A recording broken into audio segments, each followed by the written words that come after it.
Hello everyone, Namaste.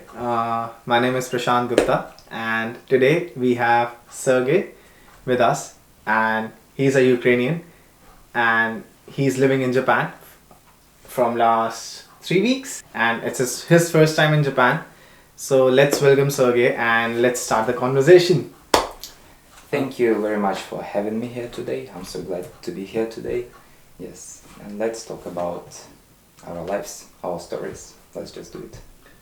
Thanks for joining with me, man. Really appreciate your time. Thank you too. Thanks.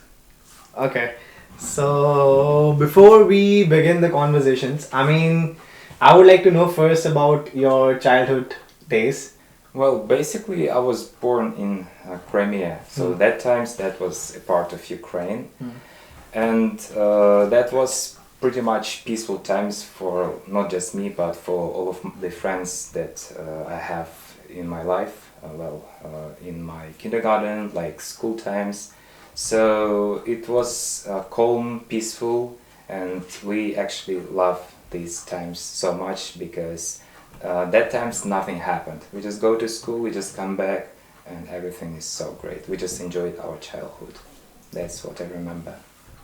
Can you explain a little bit more about the geographical situation of Crimea? So, what are the borders that it shares with, and which part of Europe does it comes in, and where exactly is the Black Sea? Well, the Black Sea is located in the middle of Europe. There's a Turkey in the south part of Black Sea, and just above it, Ukraine is located. So in the right side of Ukraine, Russia, and in the left side is Belarus, Poland, and other European countries. So, how was the education back in Ukraine? So, your school education. That was like just basic education. We go to school about 11 classes, and that's it. So like the basic program, like Ukrainian language, Russian language, literature, physical education, and that's it. There's nothing outstanding in Ukrainian or Russian school program, so we just go, we just study, and to be honest, the government doesn't put that much effort in order to create high quality education. So this is just basic kind of knowledges you might need in your life, and that's it. So when you say the not so outstanding education, so do you have a standard comparison in your mind, or there must be something which you felt that it's not that good? Yeah. So is it like very theoretical, or how is it? Yeah, to be honest, we're gonna talk about it a little later, but I'm able to compare with Chinese kindergartens where I worked in a Montessori establishment in China, and also in America where I had experience to observe the way American government create opportunities for their children to go to kindergarten, like the Montessori programs and some of the other directions. In Russia and in Ukraine and other countries, this is just basic stuff. You don't follow any specific program, you just play with children, you just have songs, you just have reading books and probably physical education, but you don't follow the program, for example, in Montessori direction, like in China, in Japan, or in America. You follow the thing that you're gonna follow the needs of the children, so you're gonna do your best in order to create opportunities and the environment in order for children to have a better future, to develop their best skills they have. Like it's not just mathematics, but also languages. In China, children learn English a lot, and what's more important, they learn the habits they're going to use in their future life. For example, they learn how to separate the trash, how to cross the road. In Russia or Ukraine, forget about it.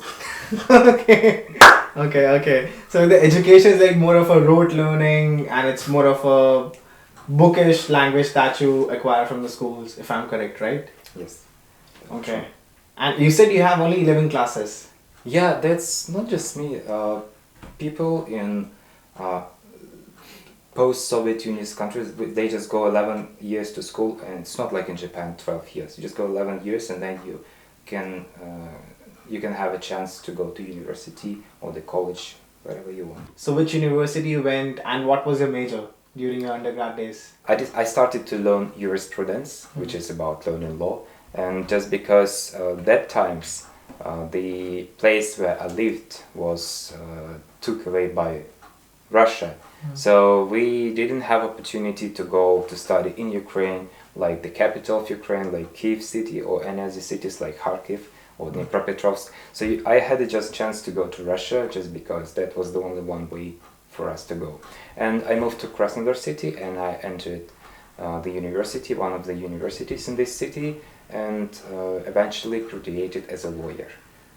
So for about 4 years I studied law, and I got my bachelor degree in that. The revolution which happened in 2014. Yeah. So how it impacted the overall political system, the education system, the environment and everything in the country?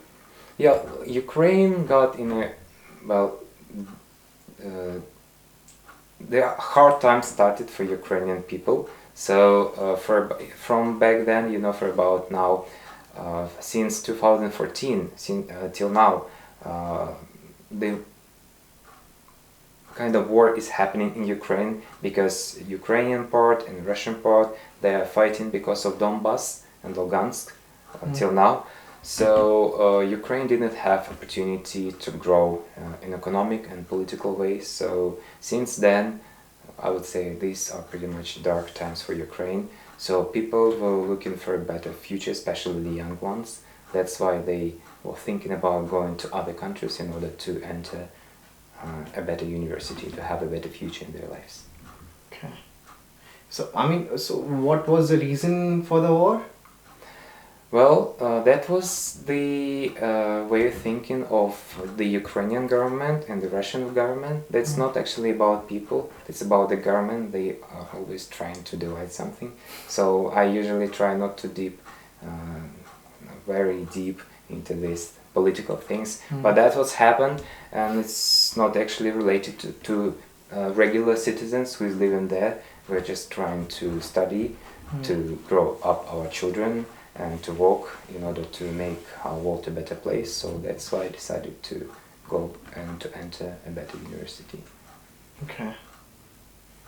So in Ukraine you said that the Crimea was actually annexed by Russians in 2014. Yes. And it was in a more peaceful way, not in a more war way which is happening right now. And that time people voted for Russia in the Crimea to be part of that particular country. Yes, the thing is that all of the bad things happened in the center of Ukraine, like in Kiev and other cities. But just because Crimea is a little bit far and located and kind of cut off from the mainland, so the Russian forces, they just came to Crimea, and I would say because the situation in the country was scary, people kind of were glad to see someone who is able to protect them. So I would say people wasn't against Russia back then, because there was someone who could protect them from the situation, from the bad situation. And then you, at that particular point of the time, you went for your undergrad. So that must be a very huge impact on your education and your mentality and lot of things, right? Yes, because that was different country, and that was hard to understand, because there's different country, different culture, but there wasn't any way. So I just moved out from one place to another, entered a new university, and that's good. It's always great to go to a new place, to explore new culture, to meet new people, and create your life a little bit better. So that's what I think. Nice, man. You have a very positive mindset, bro. I'm just trying to do my best. It's really hard for someone to have this positive mindset in the bad times and the hard times. So let's talk more about your undergrad law. So you studied Ukrainian law, if I'm correct, right? Well, in Russia, if you're talking about university in Russia, you basically studied Russian law. But the law system in Russia and in Belarus and Ukraine is pretty much the same. Some of the laws may be a little bit different, or the fine for concrete criminal case might be a little bit different. But basically, it's all the same.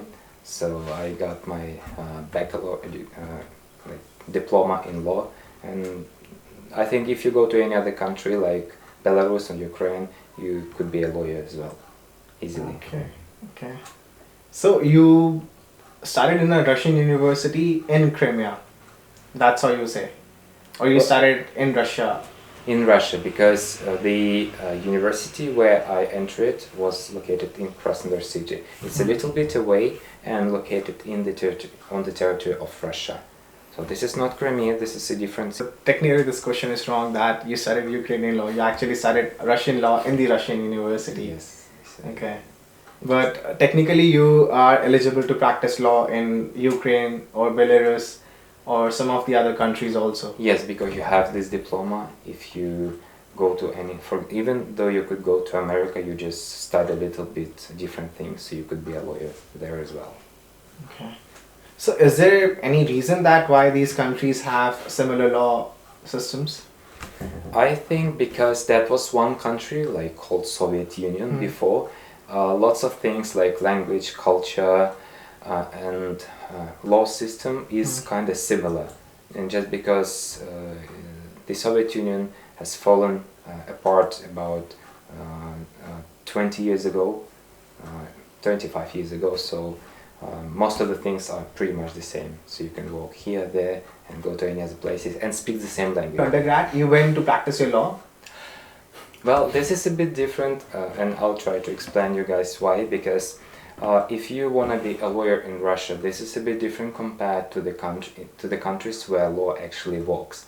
For example, here in Japan, where we live right now, if you become a lawyer and if you're going to protect someone, you know that if you follow the law, you're going to win the case. But in Russia, if you don't have good friends, if you don't have enough money, you won't be able to practice the law. You're not going to succeed in the cases or the people you protect, because Russia is famous because it's on corruption, the same way in Belarus and Ukraine. So it's pretty much hard choice to do, because when you want to be a lawyer and you know that the system doesn't work, you're gonna think probably you chose something wrong. So that's why I decided not to become a lawyer in Russia, but to choose something different. And that times I already started understanding something like this, so I started to learn English. That's why I can speak in English. And I got TESOL certification, which means that proves that I'm qualified as English language teacher. So I just made a decision, and once I graduated, I moved to China to work as ELT or English language teacher. Nice, yeah. So like, were you studying English since childhood days, or you started studying during undergrad days? Yeah, I started learning English when I was the first year student. First year student of undergrad? My university. Okay. So for now I speak in English about 8 years. But I was doing it by myself, just talking to such a friends like you. Or I was actually doing lots of volunteering things, like when international students come to my university, I was supposed to accompany them, taking them to hospitals or to the administration to create a registration for them. So that was pretty much an interesting thing for me, even though I was doing it for free. But that's what helped me to become kind of fluent in English. So that helped me to get a good job in China. This reminds me of Alibaba. Yeah. Jack Ma. You must have heard his interview that he shares, right? That how he learned English. Yeah. That he tried to communicate with a lot of tourists who used to come to China, and that's how he learned English. And it sounds like you had a Jack Ma's approach of learning English back in Russia. Practice makes perfect. Yeah, this is the best way. Yeah. That's true, man. That's true. So like, once you did your degree of TESOL, then you went for work in which country, and what was the experience over there? Well, I didn't have that much choices that different countries provide for such people like me, because I graduate and I'm not gonna use my diploma. What choice do I have? I know English, but my English is not perfect. But then it's about, you know, pre-intermediate level. Well, I can speak, but my grammar and my vocabulary is not that good. So I just passed my interview with the Chinese agency somehow, and they told me, okay, we are ready to invite you. There's an opportunity in Hangzhou city. You're good to go. I said yes. I just bought a ticket, and I just landed in Shanghai, and from Shanghai about 30 minutes on Shinkansen or the super fast train. So I just got there and started my job. So that was pretty much fast. Nice, yeah. So for how long did you stay in China, and then how was experience living in China, working in China, teaching English over there? That was so different compared to what I saw in Russia.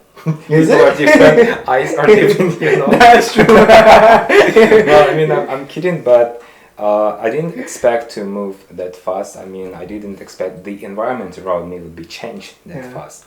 So that was interesting for me because I know I was doing something useful for people because I was working with children, like from 3 till 7 years old, like babies. I was playing with them, teaching them English, and that was such a great experience to me because, you know, you don't break any law, you know, you're doing great things, and you what's more important, you get a good salary compared to Russia, where even though you graduate the same direction or you do the same job, you get much lower salary, and that's what makes you upset to live in Russia or Ukraine.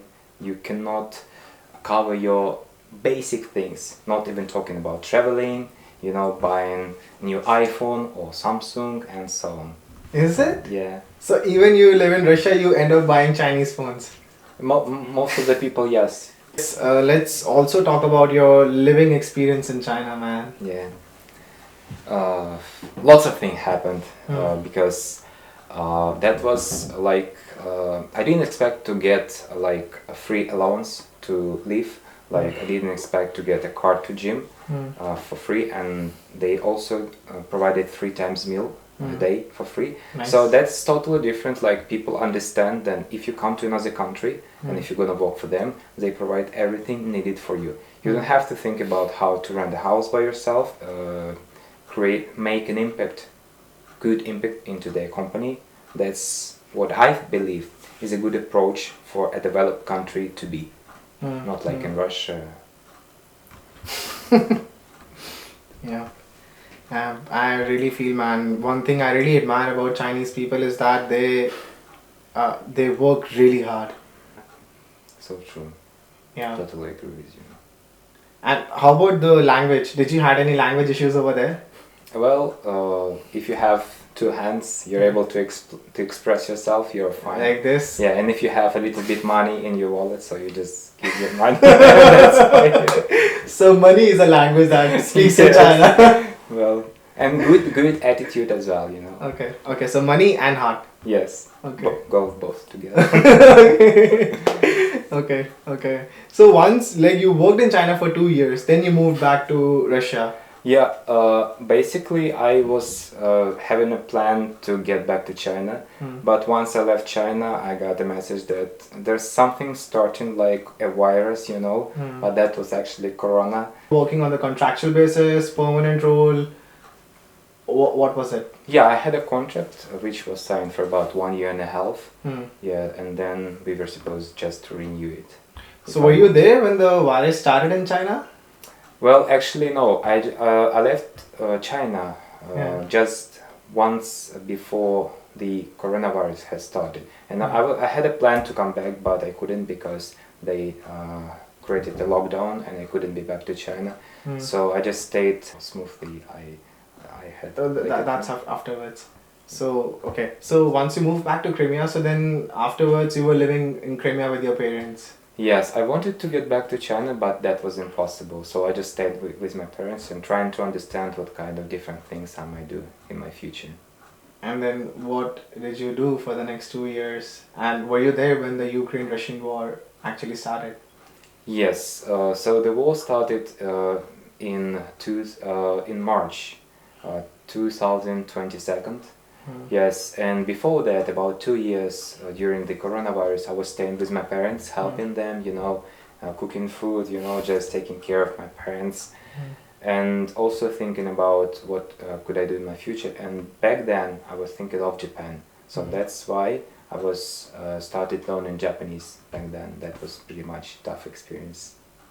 So, bro, what do you think? What was the reason for this war? Was it the NATO thing that Zelensky he decided that he wants to join the NATO, but the NATO was very perplexed that whether they want Ukraine in NATO or not, and Russians they said that if Ukraine joins the NATO, then they will invade the Ukraine. I know this is a very sensitive question, but and Americans they played a role, a kind of a middle role in between this thing. Yeah. So, what is your take onto this? Well, living in both countries, I would say that Russians, they used to think that there's no other way except to have a war. So that's why they just find a reason to say, okay, you said you want to go to NATO and we're going to start the war. So I understand that Ukraine is not the richest country in the world, but it doesn't give you the right to destroy the country. That's what I'm thinking about it. And what do you think the Zelensky's role into this? I think Vladimir Zelensky is one of the greatest president ever, because he's not corrupted and he's young and he has lots of ambitions. And even though sometimes people think he's making mistakes, but the time when the country is able to turn from the poor one to the powerful one, it's not like the period of being in power just one president. It takes years and years. And I think when Zelensky became a president, that's when the great future has started for the Ukrainian government and Ukrainian people. I have a counter question to that. But don't you think Zelensky's decision to join the NATO was also the reason that Ukraine got into the war with Russia? Probably this is just one of the reasons. I think so. But, the people in Ukraine, they just live the way they live. It's not a small country, and probably we don't have to tell the way they have to live. And Ukraine is striving to go to Europe. This is their choice, and they just made this choice, and that's what lead to the consequences that we see today. And I cannot judge it. This is just the way it is. What do you think the America's role into this?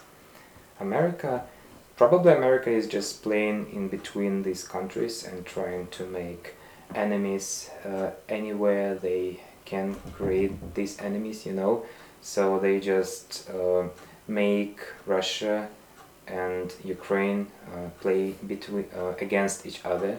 So that's why they do not make any concrete decisions. They just send the weapons to Ukraine, and then they just say that Russia is weak, what makes her really angry, Russia, and that's why such a bad things happening between people who actually was living peacefully about 30 years ago in one country called Soviet Union.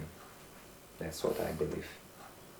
Do you think US is trying to act as an ally to Ukraine, but if they would have done this before war, in terms of economic help, in terms of helping the country to grow, was way more better help, the help that they're providing right now in terms of military equipment?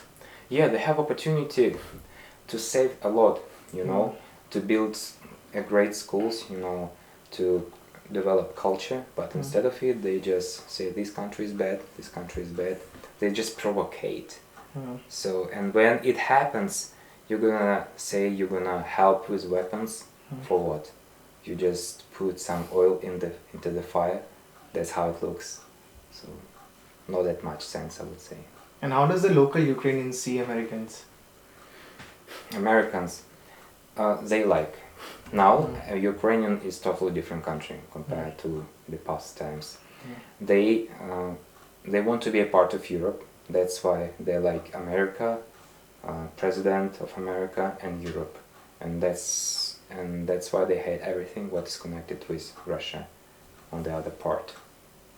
So you had your friends, family back in different parts of Ukraine. Yes, relatives, friends in different parts of Ukraine and Russia as well. So did you spoke to them? Yes, all of them have different opinions, and Mm. even though probably we live in one family, if you live for some time in different countries, you're gonna think the way that the government propaganda tells you. So Mm. people living in Russia, they believe Putin is the best president ever, and people living in Ukraine tell you that he's the worst president ever. So that's just the way it works in these both countries. So it's actually the war, not only on lands, but more of a ideological war which is happening on the social media. Exactly, this is the key reason these things happens right now. And you said that you also have relatives in Russia, so that means the relatives in Ukraine, Crimea, Russia, they do have like friends and different family members moving around into different countries. So many different people, friends of mine, they moved to other countries, I don't know, like Europe, European countries, America, China, Japan. So, because now these countries are fighting and there's no opportunity for young people to explore and develop their leadership potential, to make money, to build a house and to create a family.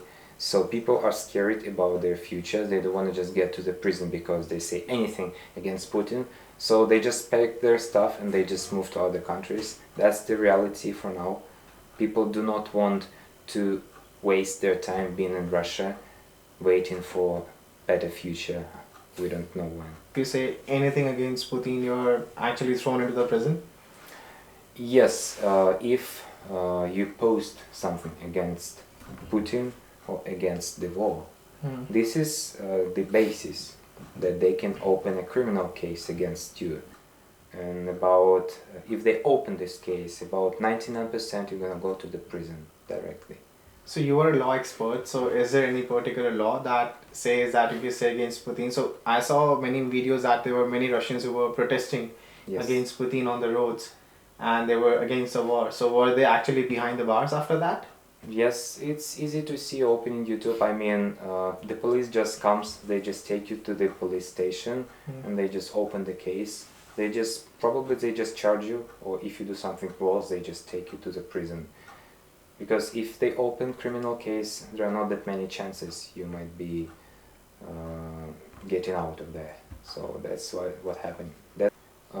So I had just one opportunity for me, and just thinking about our future, you know, there are different things you can find for Putin or against him, but basically you need to create your own future. And the best way for us is just to go to the country where there's opportunity for you to be yourself and create a better future. So that's why I chose Japan. And during that times I was able just to help my parents, you know, just I don't know, I made some money, I bought some different things for my family, I supported them, but then I have to move forward. So I just packed my stuff and decided I have to go somewhere, and that's why I chose Japan. You can stay there, you can suffer, or you can protest against the government, but the best way for you is just to look forward and to look above and just go straight to your goal, if you have it, of course. Yeah, man. I mean, wars are really disastrous, and I feel in war no one wins. Everyone loses, and even the one who wins a war, he also loses everything. So there is no point of having wars. But at the same time, in the end, it's the ego which wins in the war, nothing else. Yeah, everybody loses. What can you get out of it? Nothing. You just destroy everything. So you got this support from the Japanese government to come to Japan. yes, as a Ukrainian citizen, we have easy opportunity to come here, to be here. So you just need to make a decision in your life, what you want to be, where you want to be, and what you want to do. So if you understand yourself, you can easily make it. But if you're gonna doubt in yourself and stay where you are, sooner or later you get in trouble because you live in a country where you have no future. Well, you can make a family, but if you don't have income, If you don't have economics and strong government and people support around yourself, what can you achieve? Nothing. So you just pack your stuff as fast as you can, you know, and go any other normal place you can find. Man, it's great. You have a very positive outlook, I can say, and very positive mindset that even then you're very forward-looking person and you always have a humor to spread and you have always jokes to crack around despite you've seen so much in your life. This is, I would say, this is the only one chance we have, choice we have in our lives. Just have a goal and just try to do your best in order to achieve it. There's no other way for us to be. We're young, we have our life ahead of us, so we just have to make it happen. There's no other way. So you said like you were learning Japanese also back in Crimea when you were there, right? For this 2 years? Time, 2 years when Corona. And you were learning all the way from YouTube? Yes, I had kind of online course, like on online platform. Yeah.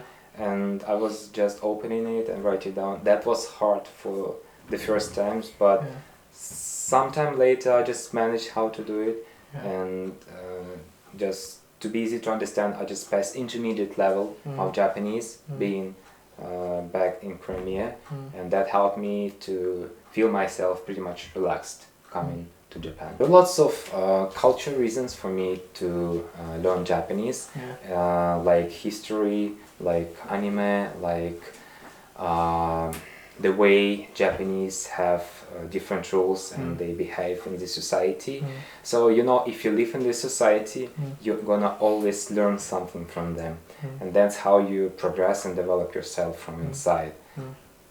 So you have been in Japan for how long now? Well, I came here not that long ago, and for now I live here for about 25 days. Just. Okay, and how it has been 25 days so far? Yeah, you know, it's like I feel like I'm at home because I know the culture, I know the language, and I have a job and I have language courses, I have everything, like the rented house, the government supports us, so you have everything to live a good life, so I feel so good, you know. Nice, yeah. So, I mean, you said you feel at home in Japan. Yes. So, is it some karmic connection that you feel with Japan? Yes, basically when you choose the country, it's not that easy. You choose from inside. It's not like you say, I'm gonna go to America, and you just go. Because if this country doesn't fit your values, you are not gonna be able to live in there. I lived in America for about 3 months, and the culture that is America is filled up with, I don't like it. I don't like about freedom. I'm not gonna tell exactly, but about the freedom they created, atmosphere of freedom in America. You can do whatever you want, and this is not good, I believe. There should be always some kind of rules you have to follow, and if it helps you to create a normal life, as long as it helps you to create a normal life, that's fine. Can I rephrase that thing, maybe more than rules, you're talking about more of a culture? Yes. That it should have a certain cultural practices in the country? Yes, exactly. Is that what you mean? Yes, culture, like deep culture that comes from the deep things of the history, you know, it's not like you can create a table and you're good with it because you are just able to create a table. This is something you do for a long time, like Japanese people, they have companies that are working for more than like 5 centuries, you know. So you come here, you feel the history, you feel these people doing the same things for about, you know, 3 or 5 centuries. So this is amazing, I think. You know, there is one very interesting fact which you just mentioned about Japanese companies, that in the world, the companies which are the longest serving are actually the Japanese companies. Yes, so true. Which are way more like long, which is, let's say, a century, 2 centuries, and some are even 9 decades, 8 decades. Yes. So that long time of frame that the Japanese companies have. Yeah, and the government support them, so this is also good to know. If you live here, you know this is going to be sustainable life, and not going to be that many changes. So how has been the experience in Japan so far? I mean, in terms of living, food, services, safety, culture. Yes, I would say Japan is not actually that expensive if you know where to go and what places to look for. So there are lots of things here, and Japan is pretty much convenient a place to live. For example, you can find a cheap place to go like gyms, like pools, and the prices are not actually that expensive. You can find an expensive too, but the quality is so good. And it has, like American services and like Chinese prices. That's a very beautiful way to capture it. Yes. Like American services with Chinese prices. Yes, totally agree.